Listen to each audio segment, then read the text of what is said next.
My name is Claire Morgan, and I'm 28 years old. About 4 weeks ago, my parents did something that still doesn't feel real to me. They sold my grandmother's antique piano, the same one she had promised would someday be mine, and took the entire $95,000 to buy my sister a brand new Mercedes.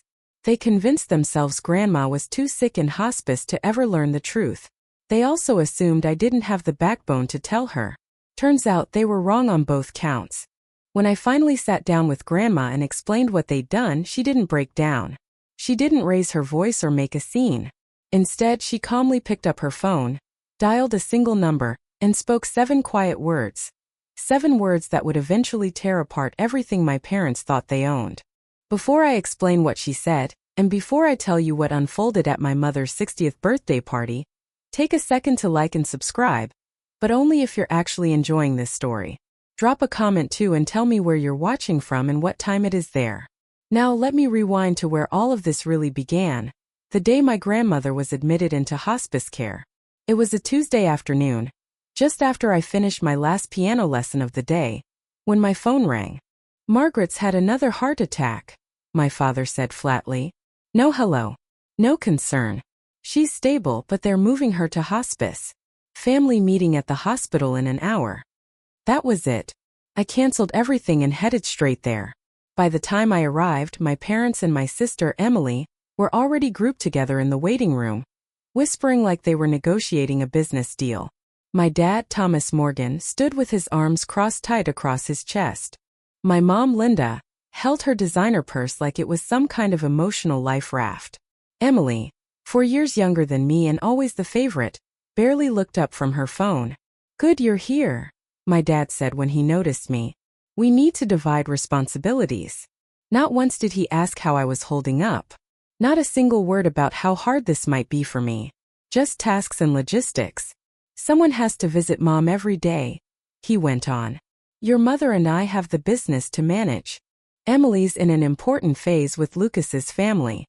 Lucas Bennett, Emily's boyfriend of 8 months and the son of my dad's most valuable business partner. Appearances mattered more than anything. My dad finally turned to me and looked at me the way someone looks at a chore they don't want to do. "So, Andrew, you'll handle the visits. Your schedule's flexible. Teachers don't exactly work overtime." I wanted to argue.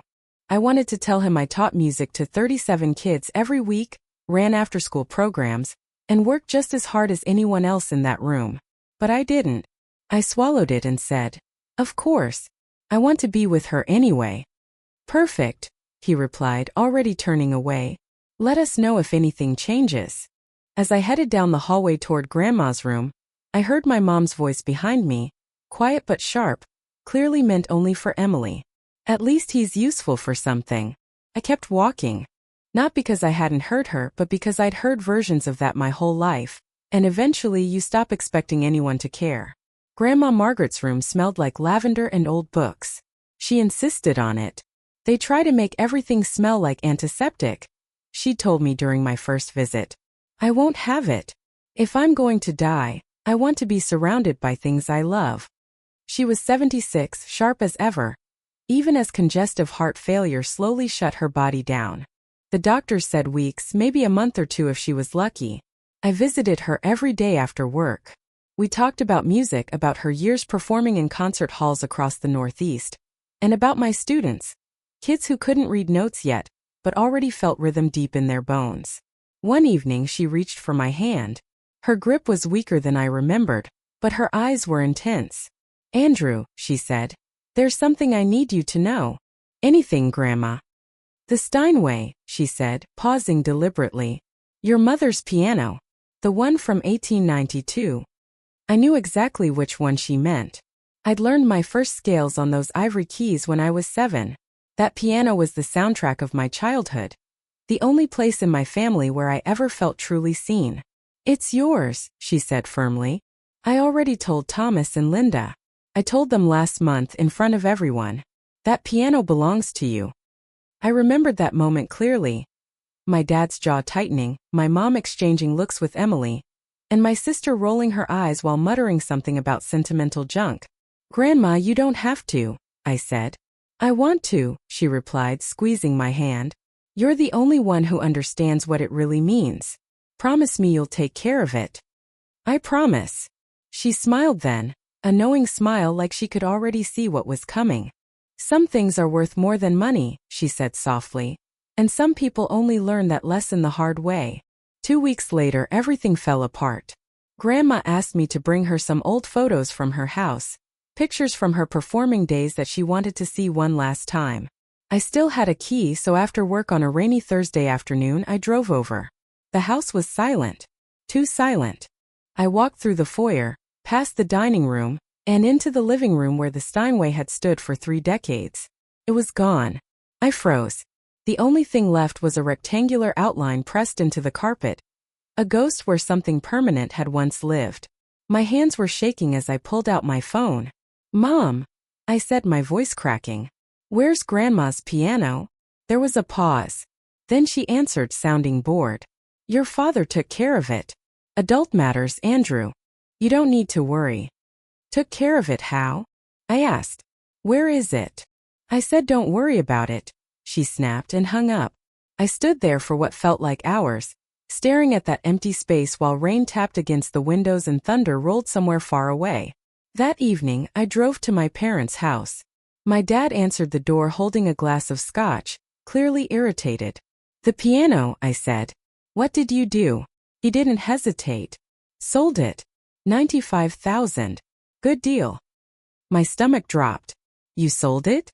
"Grandma said it was mine." "She's dying," he replied, taking another sip. "She doesn't need a piano. And neither do you." Then I heard keys jingling behind him. Emily appeared in the hallway, smiling. "New keys for a new car," she said proudly. "You bought her a car?" I asked. "Mercedes-Benz," my dad said casually. "She needs to make the right impression on the Bennetts. Appearances matter." "That piano was supposed to be mine," I said. My father shrugged. "And what would you have done with it?" My mother stepped up behind my father, folding her arms across her chest like that settled everything. "You teach children's music classes, Claire," she said. "You don't perform. You don't even have the space for a piano like that. Emily needed that money for her future." Her future. I repeated the words silently, letting the bitterness sink in. Emily wandered into the foyer then, swinging her brand new keys like a prize she'd won. "Don't be jealous, Claire," she said with a grin that showed all teeth and no warmth. "It's not a good look. Maybe if you'd chosen a better career, you could afford nice things too." I looked at all 3 of them, my parents, my sister, and at the version of life they'd built, one where I was always an afterthought, the person whose needs were easiest to ignore and quickest to dismiss. "Does Grandma know?" I asked. No one answered. "Does she know you sold her piano?" My mother's expression hardened instantly. "She's in hospice, Claire. She's on morphine half the time. She doesn't need to know anything that might upset her." "You mean you don't want her to know?" I said. My mother took a step closer, lowering her voice until it turned sharp and dangerous. "I mean that if you tell her, and it causes her stress and something happens, that will be on you. Do you want to be responsible for killing your grandmother?" The accusation hung in the air, heavy and toxic. I should have backed down. The old me would have. But something inside me had finally snapped. A line I'd crossed too many times already. "Grandma has a right to know what happened to her property," I said quietly. "And I'm not going to lie to her." I turned around and walked out before they could stop me. I didn't sleep that night. My apartment felt smaller than usual, my modest 1-bedroom that my parents had always mocked as proof I'd made the wrong choices in life. I sat on my second-hand couch and stared at a framed photograph on my bookshelf. Grandma Margaret at her final concert 20 years ago. Her hands hovering over the keys, her face glowing with purpose. The same piano they'd sold like it was nothing. My mother's words kept looping in my head. "If something happens, that will be on you." Was she right? If I told Grandma the truth, would the shock hurt her? Would I be adding pain to her final days? Then I remembered something Grandma had told me years ago, when I was 12 and afraid to admit I'd failed a math test. "Truth can hurt," she'd said. "But lies always hurt more. They just take longer." I pulled my knees up to my chest and thought about my life. Every time I'd stayed quiet to keep the peace. Every time I'd accepted less because fighting felt pointless. Every moment I'd made myself smaller so my family could feel bigger. And where had that left me? Alone. Invisible. Watching them erase Grandma's wishes like her words never mattered. If I stayed silent now, I wasn't keeping the peace. I was helping them do it. By 3 in the morning, my decision was made. Grandma deserved the truth. She deserved to know her own son had stolen from her, lied to her, and decided she was too weak to matter anymore. And maybe, just maybe, I deserved to stop apologizing for taking up space. I set my alarm early. I would go to hospice before work. I would tell her everything. Grandma was already awake when I arrived, propped up against her pillows, watching the sunrise spill through the window. "You look like you didn't sleep," she said gently. I didn't. I pulled a chair close to her bed and took her hand. "Grandma, I need to tell you something and it's going to hurt." Her eyes, still sharp despite everything, searched my face. "Then tell me." So I did. I told her about the empty living room, the $95,000, the Mercedes-Benz with Emily's name on it, my father's indifference, my mother's threat. I told her all of it, bracing myself for tears, for shock, for the kind of devastation that might break what was left of her fragile heart. Instead, Grandma Margaret let out a slow, steady breath. Not a cry, not a gasp, just a sigh, the sound of someone who had expected this all along. "Grandma," I whispered. She turned toward me, and her face wasn't broken or devastated. It was calm, almost peaceful. "I knew this might happen, sweetheart." "You knew?" I asked. "I know my son," she said evenly. "I've watched him become this man for 40 years. I hoped he'd change, but I prepared myself in case he didn't." My heart started racing. Prepared how? She didn't answer right away. Instead, she reached toward the bedside table. "Hand me my phone, will you?" I passed it to her, confused. She scrolled through her contacts with surprising ease, stopped on a name and pressed call, putting it on speaker. 3 rings. Then a deep, steady voice answered. "Margaret, how are you feeling?" "I'm dying, Samuel," she said plainly. "But I'm clear-headed, and it's time." A pause. "Yes. Sunday. Linda's birthday party. At my house." Another pause. "I'll have the documents ready. Thank you, old friend." She ended the call and looked at me with a small, knowing smile. "Grandma," I said slowly. "Who is Samuel?" "Samuel Wright," she replied. "He's been my attorney for 30 years. He was your grandfather's closest friend." "You have your own attorney?" She smiled faintly. "I have many things your father doesn't know about, Claire. Thomas has always assumed he understands everything about my life. That's been his greatest weakness." I felt like I was standing at the edge of something enormous, staring into depths I couldn't yet see. "What's going to happen on Sunday?" I asked. "At Mom's birthday party?" "Justice," she said, squeezing my hand. "Delayed, maybe, but justice all the same." "I don't understand." "You don't need to," she said softly. "Not yet." She leaned back against her pillows, suddenly looking exhausted. "I just need you to do one thing for me. Anything. Come to the party. Dress nicely. And bring your patience." A faint smile crossed her lips. "The kind of patience I taught you when you were learning Chopin and wanted to throw the sheet music across the room." I almost laughed. "That bad?" "Worse," she said gently. "But necessary. Your parents need to learn that actions have consequences. And I've spent 5 years making sure that when that lesson came, it would be unforgettable." 5 years. I whispered. "Grandma, what did you do?" She closed her eyes, fatigue finally taking over. "I protected you, sweetheart. The way I should have protected you all along. I only wish I'd done it sooner." I stayed with her until she fell asleep, my head spinning, questions piling up faster than I could make sense of them. Samuel Wright. Sunday. My mother's birthday party. Grandma's house. I could feel it in my gut. Something big was coming. I just had no idea what it was yet. 2 days later, I found myself sitting in a small law office on the outskirts of Philadelphia. Samuel Wright wasn't what I'd pictured at all. He was in his late 60s, with neatly combed silver hair and gold-rimmed glasses. His movements were slow but deliberate, like someone who never wasted energy. The office smelled like old leather and paper, with shelves packed floor to ceiling with thick legal volumes. Claire Morgan, he said, standing and extending his hand. Your grandmother talks about you all the time.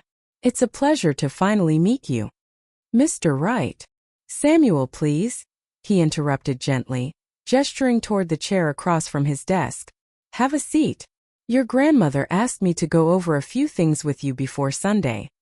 I sat down, noticing my hands were shaking just a little. Your grandmother is a remarkable woman, Samuel said. And she's far more perceptive than her children ever gave her credit for. She's been watching for a long time. Watching what? I asked. He folded his hands neatly on the desk. Tell me something, Claire. Do you know who owns the house your parents live in? They do, I said without hesitation. Grandma gave it to them after Grandpa died. Samuel's expression didn't change. Is that what they told you? That's what everyone says. Everyone is wrong. He opened a desk drawer, pulled out a folder and slid it toward me. Your grandmother allowed Thomas and Linda to live in that house rent-free, he said calmly. But she never transferred ownership. Not legally. Not at any point. I stared down at the document inside the folder. The property deed. Margaret Hale's name printed clearly across it. No amendments. No transfer of ownership. They've been living there for 10 years. I said slowly, believing it was theirs. Exactly. My head started spinning. Why would Grandma let them think that? Because she was observing, Samuel replied. She wanted to see whether her son would prove her fears wrong. He paused. Unfortunately, he didn't. That night, I went back to my apartment and started searching. Years ago, Grandma had given me a small box filled with old keepsakes, photographs, letters, pressed flowers from her garden. I'd never gone through it properly. It always felt too personal, like flipping through someone else's private thoughts. But now I needed answers. Near the bottom of the box, beneath a stack of faded concert programs, I found it. A sealed envelope yellowed with age. My name was written across the front in Grandma's elegant handwriting. Beneath it, 6 words were written softly. For Claire, when you need to understand. My fingers trembled as I opened it. Inside was a single photograph and a copy of a legal document. The top portion was partially obscured, but Grandma's signature was clear at the bottom, dated 5 years earlier.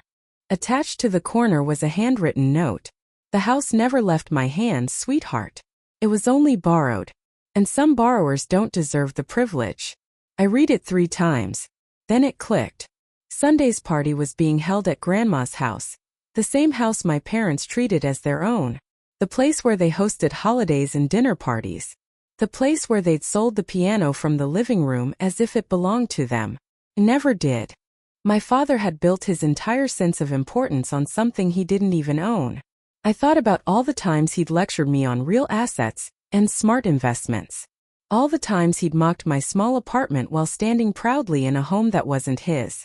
The irony almost made me laugh. I placed the letter back in its envelope and set it on my nightstand. Sunday was only 3 days away. Whatever Grandma had planned was going to happen in the very space my parents believed they controlled, and they had no idea what was coming. The night before the party, Grandma called. Her voice was weaker than before, and I could hear how much effort it took her to speak. But her mind was as sharp as ever. Claire, she said softly, are you ready for tomorrow? I think so, I replied, then hesitated. Grandma, are you sure about this? It's Mom's birthday. In front of everyone. That's exactly why it has to be tomorrow, she said after a slow breath. Your father sold my piano in front of the whole family. Announced it like it was his decision to make. He didn't ask me. He didn't consider you. He assumed I was too weak, and that you were too quiet to matter. I closed my eyes. I remember. Then you understand why this lesson needs witnesses, she said gently. This isn't about revenge, sweetheart. Revenge is hollow. This is about doing what's right, and protecting you, especially after I'm gone. Tears burned behind my eyes. Grandma, I should have done more sooner. I watched how they treated you for years, she said. I kept hoping Thomas would change. That was my mistake. Love blinded me for too long. It's not your fault. Maybe not entirely, she replied. But I can still make it right. She paused. I don't have much time left, Claire. The doctors say weeks, but I think it's less. I can feel it. So I need to know, do you trust me? Always. Then come tomorrow, she said. Wear something that makes you feel strong. And no matter what happens, remember this. You are not the villain in this story. You never were. We said good night. After she hung up, I held the phone against my chest for a long time. Tomorrow was going to change everything. I just had to be ready to let it. Sunday arrived with pale winter sunlight and crisp air that made everything feel sharper. Grandma's house, my parents' borrowed house, looked almost festive. A bright happy 60th birthday banner stretched across the porch. Cars filled the driveway and lined the street. I parked at the far end and sat in my car for a moment, steadying myself. I'd chosen a navy blue dress, simple, clean. Pearl earrings Grandma had given me for my 21st birthday. My hair was pinned back neatly. Armor for a battle I still didn't fully understand. Inside, the house buzzed with about 30 guests. Aunts and uncles I only saw on holidays. Old neighbors. A handful of my father's business associates. I spotted Mr. Bennett near the fireplace, with Lucas beside him and Emily clinging proudly to his arm. My eyes were pulled immediately to the living room. The corner where the Steinway had stood for 30 years was still empty. Someone had placed a large potted plant there, like it could somehow replace what was missing. It looked ridiculous. A leafy green apology for something that couldn't be undone. My mother stood near the dining table in a red designer dress, accepting compliments like a queen holding court. And then the party truly began. My father lingered nearby, working the room with that practiced charm he used whenever he wanted something. Across the space, almost lost in the crowd, sat Samuel Wright. His leather briefcase rested neatly at his feet. When our eyes met, he gave the slightest nod. I returned it. Aunt Margaret, Grandma's younger sister, stepped up beside me.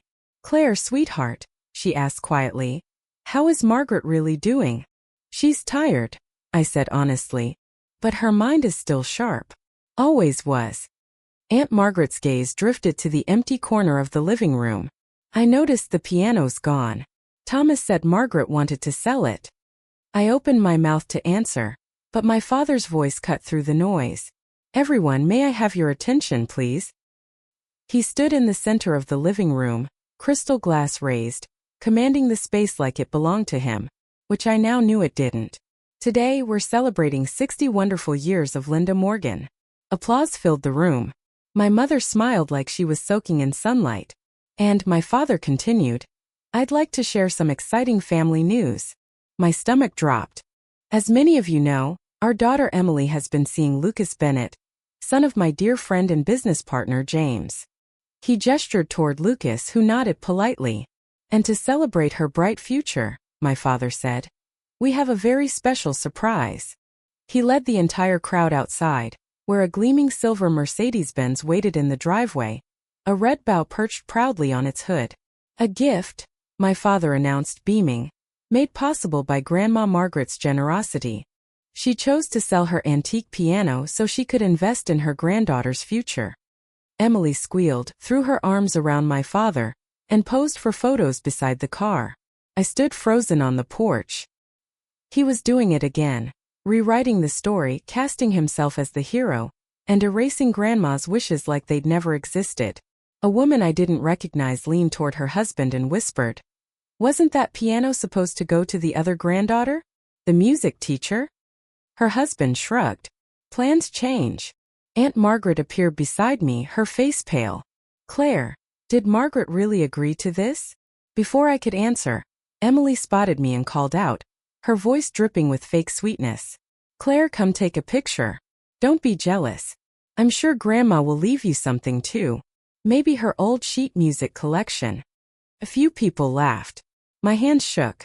My vision blurred with tears I refused to let fall.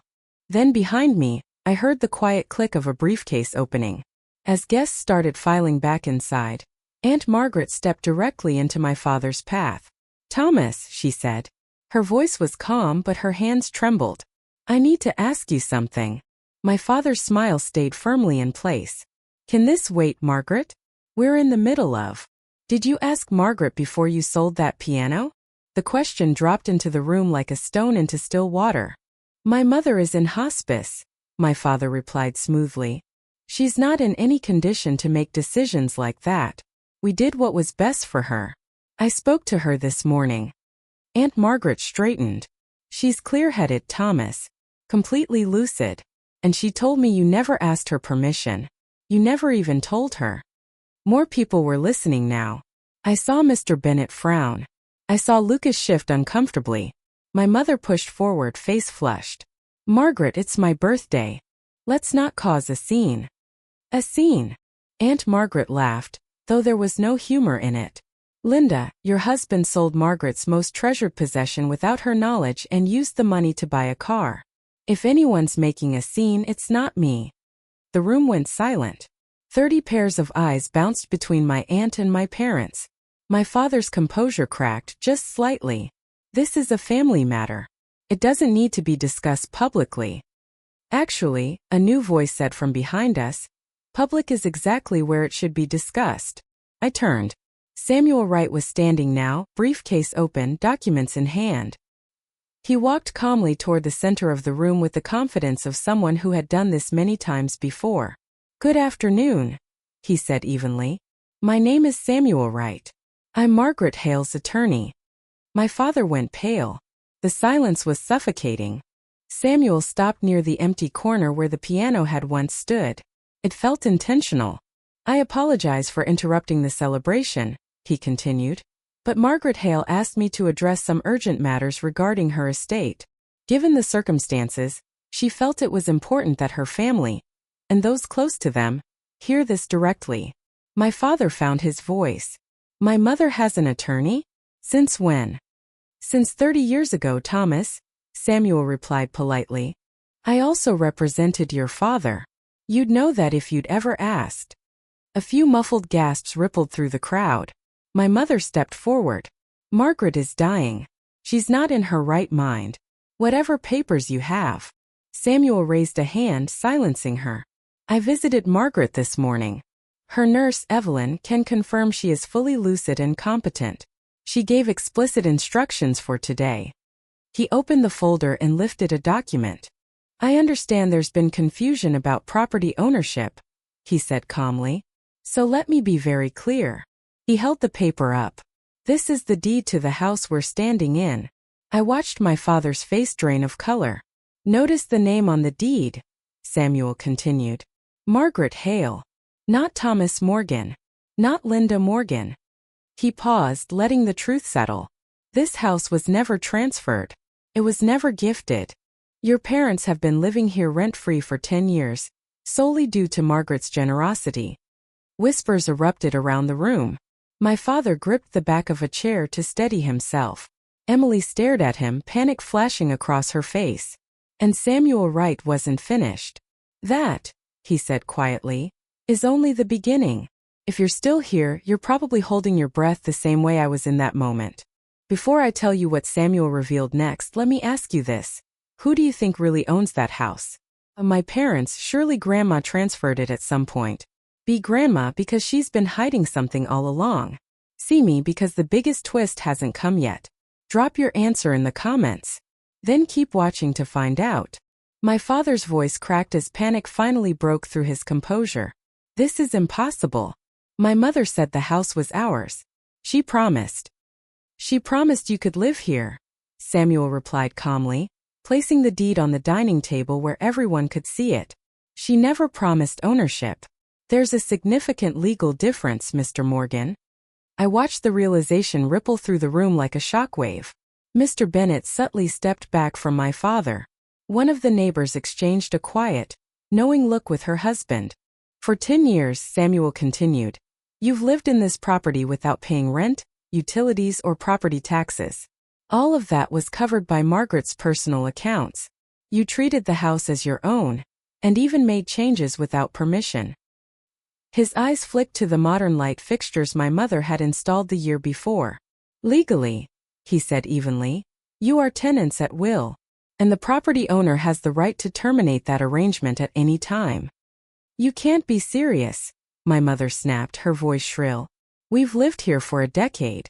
We've invested in this house. Invested without authorization. Samuel replied without blinking. Any improvements made without written consent belong to the property owner. Margaret Hale. Emily clutched Lucas's arm. This is insane. Dad, tell them this is some kind of joke. My father didn't answer. He stared at the deed like it was a death sentence. Oh, Samuel added casually. I should also mention that Pennsylvania law takes property fraud quite seriously. Representing someone else's property as your own, particularly in business dealings, can carry serious legal consequences. I saw Mr. Bennett's expression change. The confusion vanished, replaced by calculation. He wasn't looking at my father like a partner anymore. He was looking at him like a liability. Everything my father had built on borrowed status was collapsing in real time. And Samuel wasn't finished. Now, he said, pulling out another document, we come to the matter of the trust. The what? My father whispered. 5 years ago, Samuel explained, Margaret Hale established a separate trust, independent of the will you're familiar with. It was designed to protect her most valuable assets in the event of, he paused carefully, financial misconduct. Financial misconduct? My mother sputtered. We're her family. Family members are still capable of misconduct, Mrs. Morgan, Samuel replied coolly, as recent actions have demonstrated. He removed a thick stack of papers, crisp and official. According to the trust, he continued, the following assets are irrevocably assigned to a single beneficiary. This property, Margaret's financial accounts, and all items of sentimental value, including the 1892 Steinway piano that was sold without authorization. He looked up, straight at me. The sole beneficiary, Samuel said clearly, is Claire Rose Morgan. The room went dead silent. Then Emily screamed. What? This is fraud. My father exploded. She was manipulated. He pointed at me, his face twisted with rage. That little. Thomas, Samuel interrupted sharply. I strongly suggest you reconsider your next words. Everything said today has been witnessed by more than 30 people. Aunt Margaret stepped beside me, her hand closing firmly around mine. Margaret knew exactly what she was doing, Samuel continued. She spent 5 years watching, waiting, hoping her son would prove her wrong. Instead, he sold her most treasured possession to buy a car for the granddaughter who rarely visits her. He paused. Actions have consequences, Mr. Morgan. These are yours. My mother was crying openly now. Emily looked like she might throw up. I couldn't move. I couldn't breathe. I couldn't process what was happening. Samuel let the chaos simmer before continuing. Regarding the piano sale, he said, pulling out another document. Because the Steinway was part of the trust and Claire is the designated beneficiary, the sale, conducted without the trustee's consent, constitutes unauthorized disposal of trust assets. What does that mean? Emily asked weakly. It means, Samuel replied, that the $95,000 must be returned to the trust within 30 days. His gaze swept over my parents and sister. Failure to do so will result in civil litigation for misappropriation of trust property. Given the documentation, I can assure you the outcome would not be favorable. My father laughed, a hollow, desperate sound. We don't have $95,000 just sitting around. The money went to the car. Then I suggest you find a way to liquidate that asset, Samuel said, nodding toward the driveway, where the Mercedes still sat with its red bow. The dealership may accept a return, though you'll likely take a significant loss. Emily broke down. My car? You're taking my car? I'm not taking anything, Miss Morgan, Samuel said calmly. I'm explaining the legal consequences of your family's decisions. Emily turned to Lucas for support, but he had already stepped away. His face was carefully neutral. His father was whispering to him, and neither of them looked sympathetic. Additionally, Samuel said, Margaret has instructed me to inform you that your living arrangement here will be formally restructured. You may remain temporarily, but a proper lease agreement will be required. A lease? My mother whispered. In the house we've lived in for 10 years? In the house, Samuel corrected gently, that you never owned. The silence was absolute. Every eye turned toward me. My father faced me slowly, his expression twisted with fury and betrayal. You did this. You poisoned her against us." I didn't flinch. "No, Dad. I didn't." My voice was steadier than I expected. "Grandma made these decisions 5 years ago, long before I knew anything about them. I only found out this week." "Liar," my mother hissed. "You've always been jealous of Emily, of our success. This is your revenge." Revenge? Something cold and solid locked into place inside me. I didn't sell Grandma's piano without asking her. I didn't spend the money on myself. I didn't lie to everyone about what happened. I stepped forward and looked directly at my mother. I'm not the one who said, "At least she's useful for something," when I agreed to visit Grandma every day. And I'm not the one who hung up on me when I asked where the piano went. And for the first time in my life I didn't shrink. "And I'm not the one who threatened me," I said, my voice firm, "telling me I'd be responsible for killing Grandma if I told her the truth." A wave of gasps moved through the room. Aunt Margaret's grip tightened around my hand. "For 28 years, I continued, "I was invisible in this family. And I accepted it. I told myself that's what love meant, making yourself smaller so everyone else could stay comfortable." My voice didn't shake. I looked at my father, then my mother, then Emily, who was still sobbing over a car she was about to lose. "But Grandma taught me something different," I said. "She showed me that loving yourself means standing up for what's right, even when it costs you everything." I took a slow breath. "So here's what you need to understand. I'm done apologizing. I'm done staying quiet. And I'm done pretending everything is fine when it isn't." No one moved. The room was completely still. Eventually, the guests began drifting away, slowly, awkwardly murmured goodbyes, eyes carefully avoiding mine. When most of them were gone, Samuel gently pulled me aside.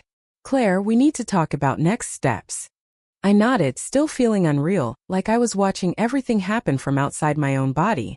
"Legally," he said quietly, "you have several options.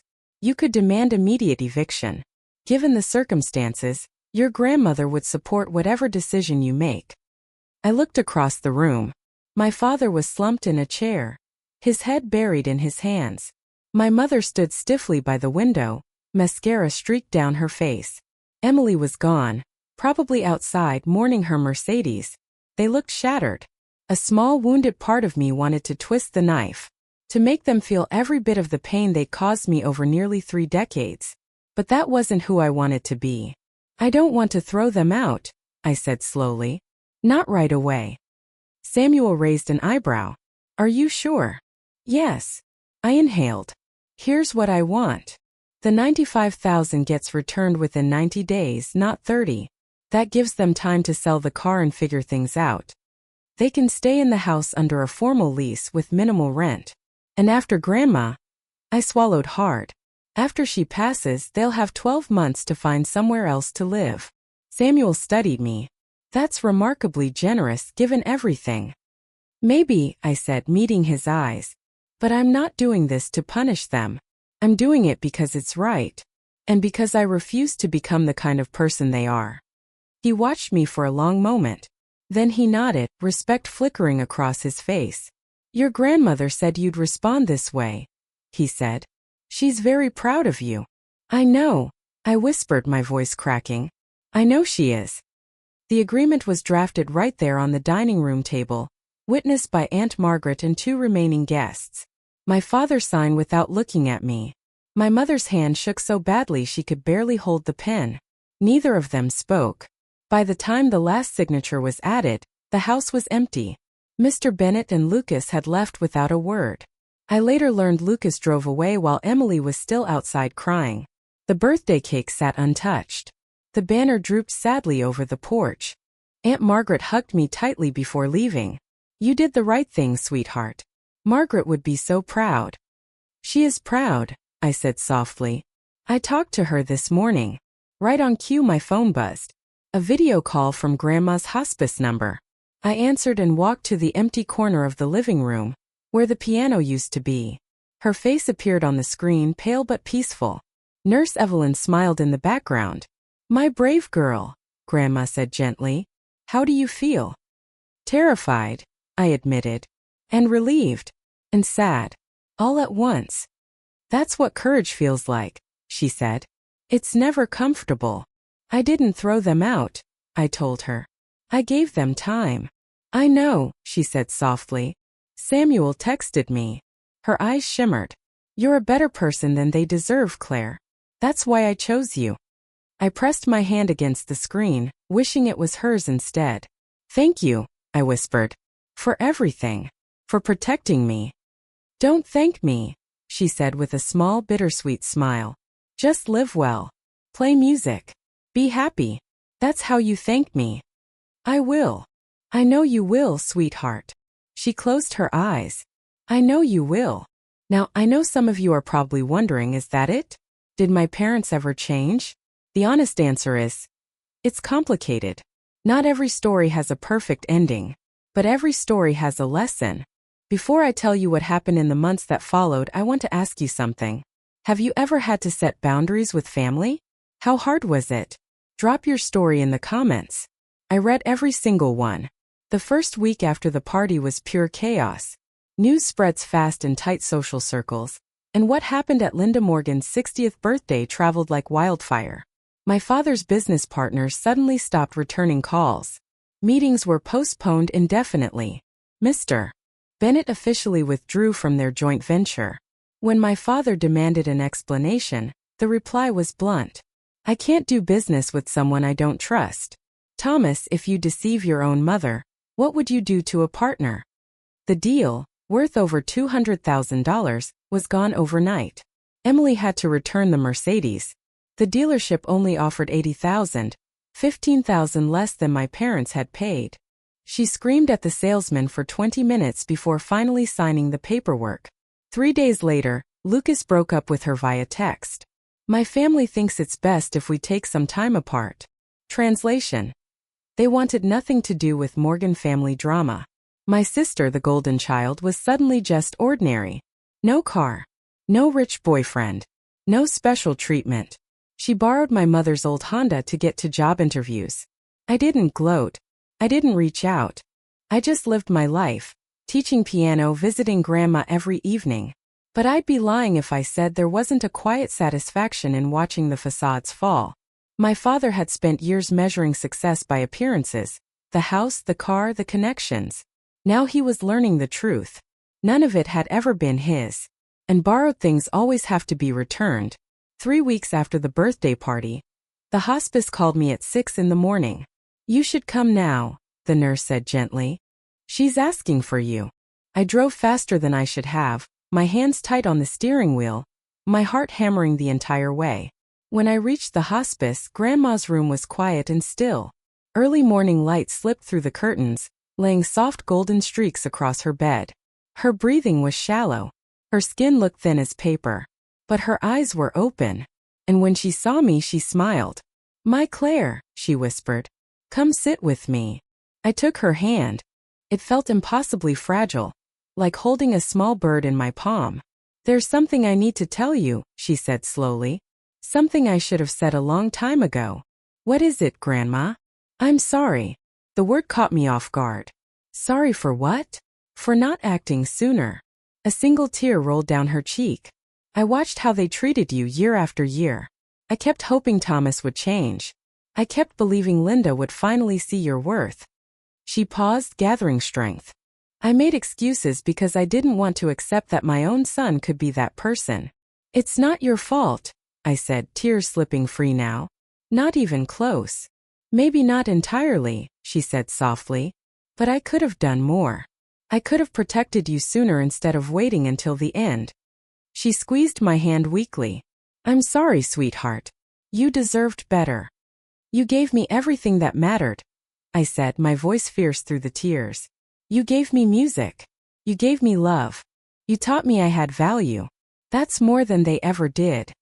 She smiled then, and for a moment, she looked like the grandmother I remembered from my childhood, strong, radiant, alive.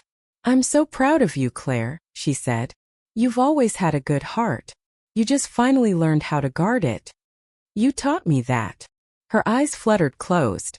Then I did something right. She exhaled slowly. I'm tired now, sweetheart. Stay with me. Grandma Margaret passed away that evening, peacefully with my hand in hers. 5 days later, we held her funeral at the small church she'd attended for over 50 years. Just like she wanted, it was simple. No extravagant flowers. No big displays. Just music, memories, and the people who truly loved her. I played the piano during the service. Not the Steinway that was gone, but an old upright the church had owned for decades. I played Chopin's Nocturne in E-flat major, the first piece Grandma ever taught me. The church was about half full. Aunt Margaret sat in the front row, tissues clutched in her hand. Several pews were filled with Grandma's friends from her performing days, white-haired women who remembered when the name Margaret Hale actually meant something in the classical music world. My parents sat in the back. They didn't approach me before the service, or during, or afterward. My mother wore dark sunglasses that hid her eyes. My father stared straight ahead, like a man listening to his own sentence being read aloud. Emily wasn't there. She's too emotionally fragile, my mother told someone who asked.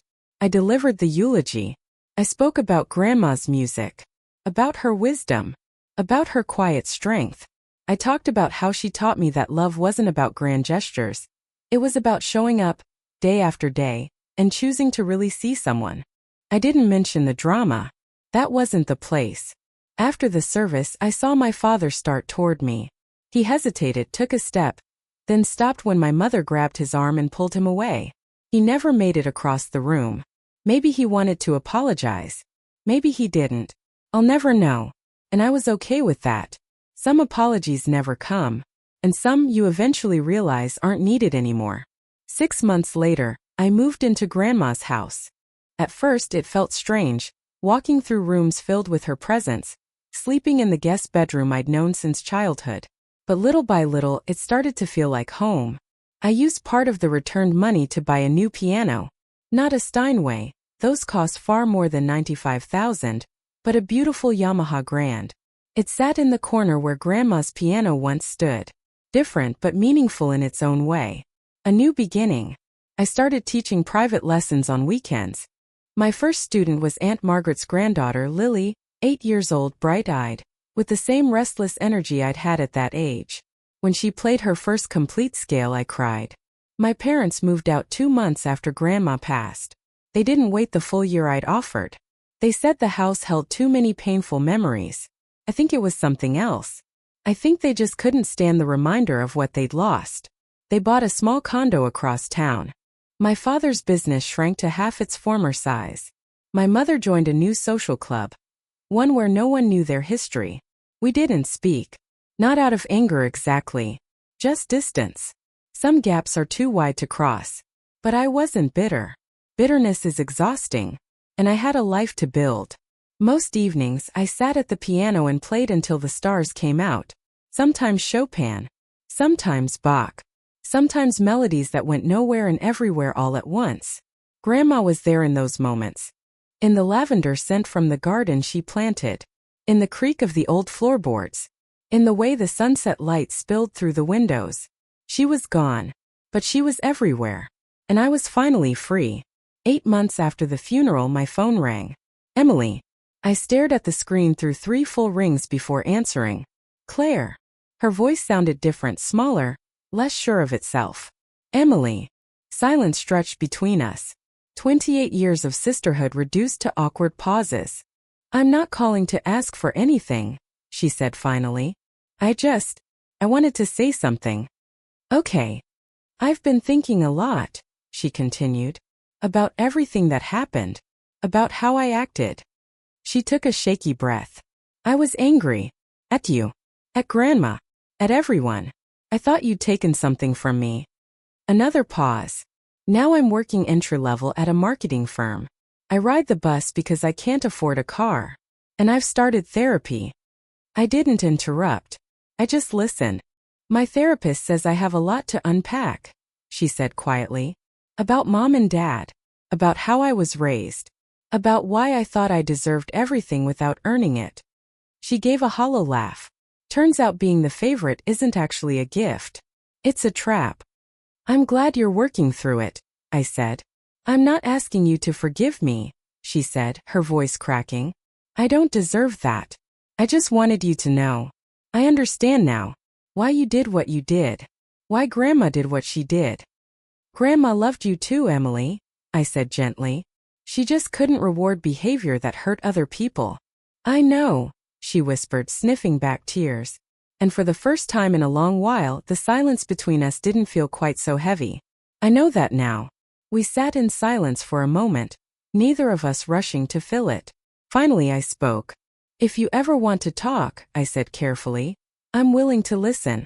But trust takes time to rebuild. I understand, she replied. Good.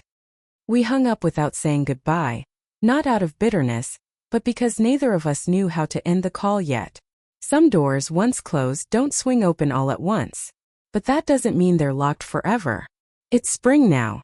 A full year has passed since Grandma entered hospice. Tonight, I'm sitting at the piano as the sun sinks behind the garden. The windows are open and a warm breeze drifts in, carrying the scent of jasmine and freshly cut grass. I play Grandma's favorite nocturne, the one she performed at her final concert 20 years ago. The notes float through the quiet house, softening the silence. I think about everything that led me here, the betrayal, the truth coming to light, the boundaries I never believed I'd be strong enough to set. I think about Grandma, her strength, her patience, her quiet determination to protect me, even when I didn't realize I needed protecting. I think about my parents, living in their small condo now, trying to rebuild a life that will never quite match the one they imagined.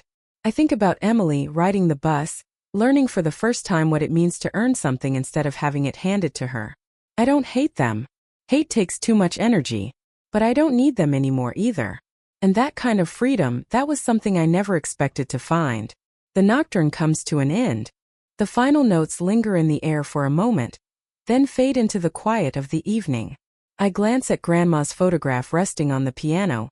Her at 60, radiant, her fingers poised above the keys of the Steinway she loved so much. I'm doing okay, Grandma, I whisper. I'm more than okay. Somewhere deep down, I like to believe she hears me. I close the piano lid, stand up, and walk to the window. The stars are just beginning to appear, tiny pinpricks of light against the darkening sky. I don't have the original piano. I don't have the family I thought I had. But I have something better. I have myself. I have boundaries. I have a life I built on truth instead of silence. And that is the real inheritance Grandma left me. That's my story. Thank you for staying until the end. If any part of this resonated with you, if you've ever had to stand up for yourself in a family that made you feel invisible, I want you to know you're not alone. Setting boundaries isn't selfish. It's how you honor your own worth.